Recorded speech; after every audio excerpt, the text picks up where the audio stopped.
آگے سنیے، ایک بڑی عجیب بات ہے. حضرت ابو ہریرہ رضی اللہ تعالیٰ عنہ فرماتے ہیں جناب رسول اللہ صلی اللہ علیہ وسلم نے ارشاد فرمایا، اس ذات کی قسم جس کے قبضے میں میری جان ہے، کوئی مسلمان اللہ کے راستے میں زخمی نہیں ہوتا، اور اللہ بہتر جانتا ہے کہ وہ اپنے راستے میں کس کو زخمی کر رہا ہے، مگر وہ قیامت کے دن اس حالت میں آئے گا کہ اس کا خون بہہ رہا ہوگا، رنگ تو اس کا خون کا ہوگا مگر خوشبو اس کی کستوری کی ہوگی. یہ کس کے لیے حضور نے فرمایا؟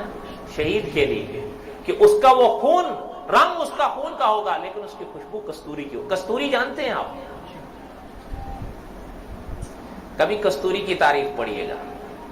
لوگ کہتے ہیں جنت کی خوشبوئیں کیسے آ سکتی ہیں، جبکہ حضور نے فرمایا کہ جنت میں جو خوشبو اللہ نے بسائی ہے، اس خوشبو کی شان یہ ہے کہ اس مقام سے آپ 500 سال کے فاصلے پر ہوں تو خوشبو جنت کی آنی شروع ہو جائے.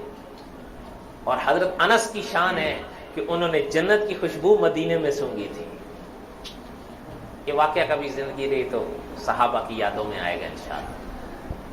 لیکن کہنے کا مقصد یہ ہے کہ یعنی کیسی ہوگی، جبکہ آپ دیکھیں کستوری پتہ ہے کہاں سے اٹھتی ہے؟ دودھ آپ بھینس سے حاصل کرتے ہیں، گائے سے حاصل کرتے ہیں، بکری سے حاصل کرتے ہیں، ایسا ہی ہے نا؟ ایسا ہے یا نہیں؟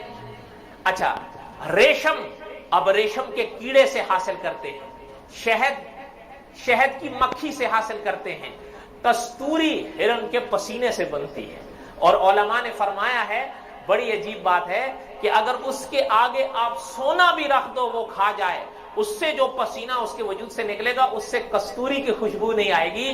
جب وہ شہتوت کا پتا کھائے گی جب وہ پتا کھائے گی نا درخت کا، اس درخت کا پتا کھائے گی، غالباً وہ شہتوت ہی ہے، اس درخت کا جب وہ پتا کھاتی ہے اس کا اثر یہ ہوتا ہے کہ جب اس کا وجود سے پسینہ اٹھتا ہے اس سے کستوری بنتی ہے. یہ بنانے والا کون ہے؟ ان فی ذلک لآیات لقوم یعقلون، عقل والوں کے لیے اسی میں نشانیاں ہیں. وعلامات وبالنجم هم یہتدون، ہمیں پہچانو. وعلامات وبالنجم هم یہتدون، اللہ فرماتے ہیں یہ ہماری نشانیاں ہیں کہ ہمیں پہچانو. اور علماء نے کیا عجیب بات ارشاد فرمائی ہے، وہ فرماتے ہیں کہ اللہ کی شان، ہم اللہ میاں کو دیکھنا چاہتے ہیں، ایسا ہی ہے یا نہیں؟ یہ ہر دل کی تمنا ہے اور اللہ یہ تمنا پوری کر دیں گے. اللہ یہ تمنا پوری کر دیں گے، اللہ یہ تمنا پوری کر دیں گے. لیکن علماء فرماتے ہیں یاد رکھیے گا کہ اس دنیا میں اللہ کی ذات اقدس نہاں ہے، چھپی ہوئی ہے، لیکن اس ذات اقدس کی قدرت عیاں ہے، کھلی ہوئی ہے.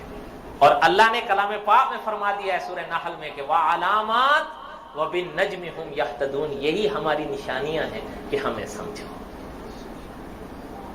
کوئی سمجھ میں آ رہا ہے نہیں؟ اچھا ایک بات اور بھی کر، اللہ کیا شان ہے اللہ کی.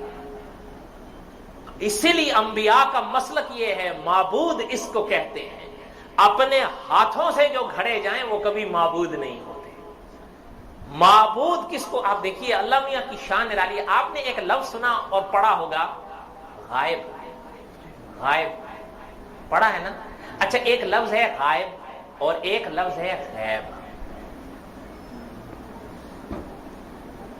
لکھنے میں بھی یہ الگ الگ لکھے جاتے ہیں، غائب اور غیب. اچھا ان میں عام طور پر ہمارے لوگ سمجھتے ہیں کوئی فرق نہیں ہے، ایسا نہیں ہے. غائب اور غیب میں بڑا باریک فرق ہے. فرق یہ ہے، علماء فرماتے ہیں غائب اس کو کہتے ہیں جو نہ دیکھے نہ دکھے، اور غیب اس کو کہتے ہیں جو دکھے نہیں لیکن دیکھے. اس لیے علماء نے لکھا ہے، مولانا ادریس کاندلوی رحمۃ اللہ علیہ نے، کہ اللہ کے لیے لفظ غیب استعمال کر سکتے ہو، غائب کبھی اللہ کے لیے استعمال نہیں کرنا. اس لیے کہ اللہ کی شان یہ ہے کہ لا تدرکہ الابصار وہو یدرک الابصار وہو اللطیف الخبیر، اسے کوئی آنکھ نہیں دیکھ سکتی، وہ ہر ایک کو دیکھ سکتا.